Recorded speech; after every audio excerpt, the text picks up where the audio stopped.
आधी छोड़ पूरी को धावे, आधी रहे न पूरी पावे कि स्टैंप ड्यूटी बढ़ने वाला है, रेडी रेकनर रेट बढ़ने वाला है। पूरे पुणे में तो लैंड पार्सल है ही नहीं, प्रॉपर्टी आएगी नहीं, तो आपको फटाफट खरीद लेना चाहिए। नमस्कार साथियों, स्वागत आप सभी का सौदागर के आज के इस नए वीडियो पे। साथियों, आज है 31 मार्च और आपको पता है ईयर एंडिंग है, जो आपका फाइनेंशियल ईयर है वो खत्म हो रहा है। और बहुत से लोगों की जो ये लास्ट वीक है या कहीं लास्ट 15 डेज में बहुत से लोगों के कॉल आए, और जो आपके साथ शेयर करने वाला हूँ ये आप कह सकते हैं कि सच्ची घटना पे आधारित है। और इसमें आपको समझने को मिलेगा कि आखिर किस किस तरह का माइंडसेट लोगों का हो जाता है और इससे बचना कैसे चाहिए या किस हद तक ये अच्छा होता है, और जो भी चीज़ें अभी करनी हैं वो कैसे की जानी चाहिए रियल एस्टेट में बाइंग के केस में। तो आपको बताते हैं, ये भी रिसेंट के 15 दिनों में हुआ ऐसा है कि लोग तमाम जो है तरह के क्वेरीज जो है रेज किए हैं, और फ़ोन पे भी चर्चा हुई है, मिल के भी। लोगों का सबसे बड़ा कंसर्न ये है कि स्टैंप ड्यूटी बढ़ने वाला है, रेडी रेकनर रेट बढ़ने वाला है, तो प्रॉपर्टी फटाफट फाइनल कर लेते हैं।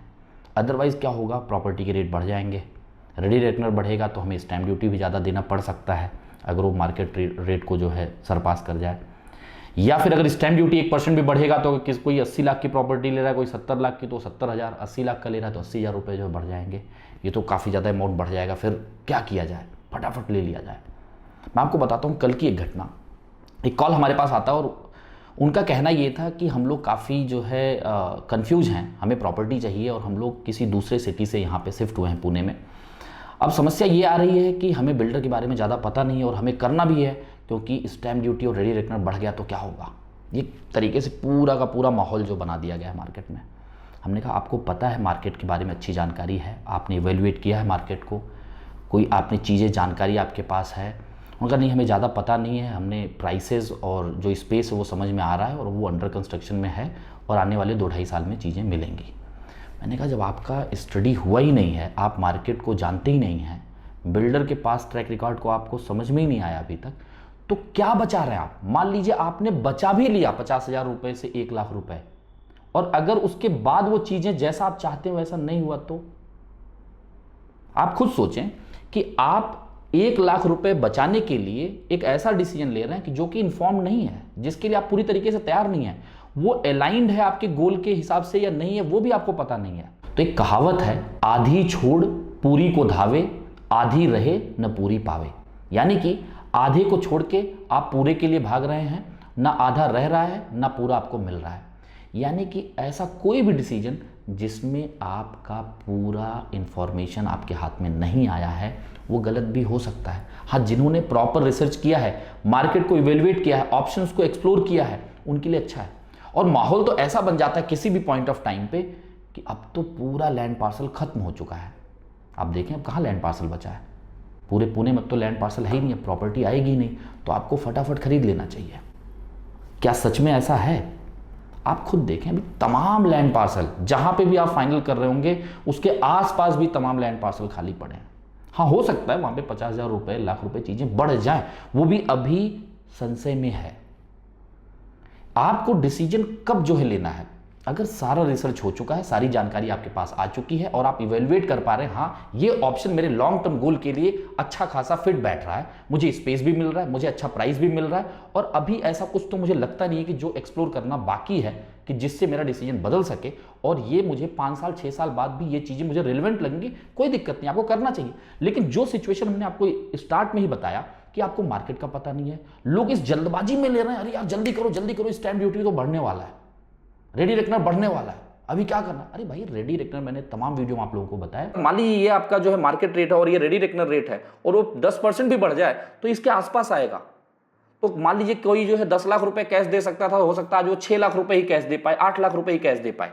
पर अगर जो ज्यादातर बायर हैं वो तो कैश देते ही नहीं है, लोन ले रहे हैं और 20%, 25%, 30% अपने पॉकेट से दे रहे हैं, तो उनके लिए क्या ही फर्क आएगा। रेडी रेकनर के बढ़ने से आपके परचेज में ज्यादा फर्क नहीं पड़ने वाला है, और स्टैंप ड्यूटी भी अगर बढ़ा तो क्या फर्क पड़ने वाला आपको पता है। और अब इस चक्कर में क्या होगा, मान लीजिए किसी ने टोकन अमाउंट दे दिया, किसी ने जो है आप ये समझिए कि बुकिंग अमाउंट दे दिया, तो आप जब साइन करते हैं आप उतना ध्यान से पढ़ते भी नहीं है। उस दौरान क्या होती है चीजें, उस दौरान चीजें ये होती है कि आपको रिफंड अब मिलने वाला ही नहीं है। आपको सीधा कहा जाएगा नहीं सर आपने ये साइन किया और आपको ये रिफंड नहीं मिलेगा, जो भी आपने लाख रुपए 2 लाख दिया अभी वो तो फॉरफिट होने वाला है, तो अगर आपको कैंसिल करना है तो ये रिफंड नहीं हो पाएगा, वेरी सॉरी। अब इस केस में क्या होगा, आपने जल्दबाजी करके बुकिंग तो कर लिया, अब क्या होगा, कई लोग तो स्टैंप ड्यूटी पे करके चालान भी निकालेंगे, और मान लीजिए अगर उनका सारा स्टडी कंप्लीट नहीं हुआ है और आप उसको रिवर्स करना चाहते हैं तो क्या करेंगे, फिर आपका एक बुकिंग अमाउंट भी जा रहा है, एक आपने स्टैंप ड्यूटी भी भर दिया है, चालान भी जनरेट हो चुका है, अब उसमें कैसे आप अमेंडमेंट्स करेंगे, कैसे चेंजेस करेंगे, ये सब अलग एक बात हो जाएगी, कैसे रिफंड लेना, वो सब चीज़ें, यानी कि आप अपने आप को और ज़्यादा ट्रैप कर रहे हैं, आप सच में अपने आप को ट्रैप कर रहे हैं अगर आपके पास सारी इंफॉर्मेशन नहीं है। इसको समझने की ज़रूरत है।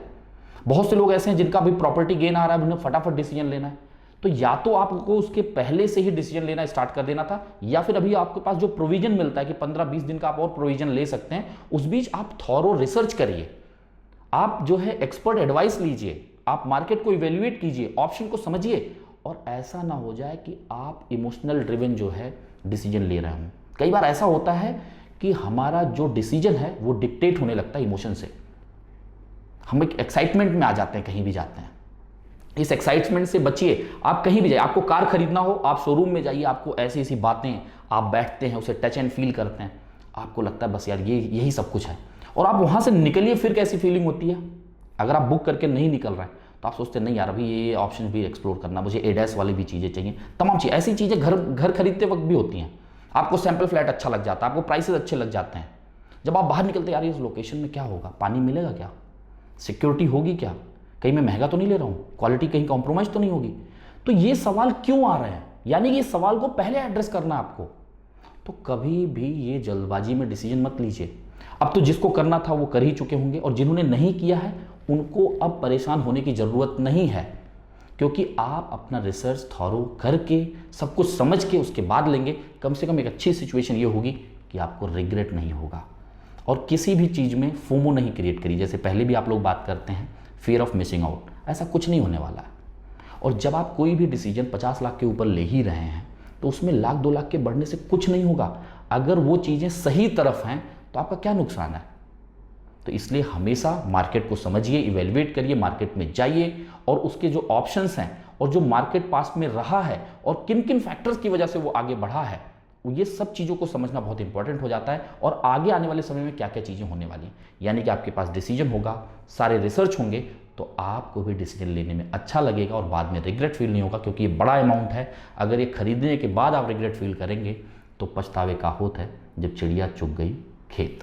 तो साथियों, आशा करते हैं आप सभी को प्रयास पसंद आया होगा। यदि पसंद आया है तो लाइक शेयर करने के साथ साथ बाकी लोगों को भी भेज दें, और लगातार आपको ये रियल एस्टेट से जुड़ी जानकारियाँ मिलती रहे, इसके लिए आप सब्सक्राइब कर लें और हमें अपना प्रोत्साहन देते रहें। जल्द मिलेंगे एक नई वीडियो के साथ, एक नई जानकारी के साथ। तब तक के लिए धन्यवाद, नमस्कार।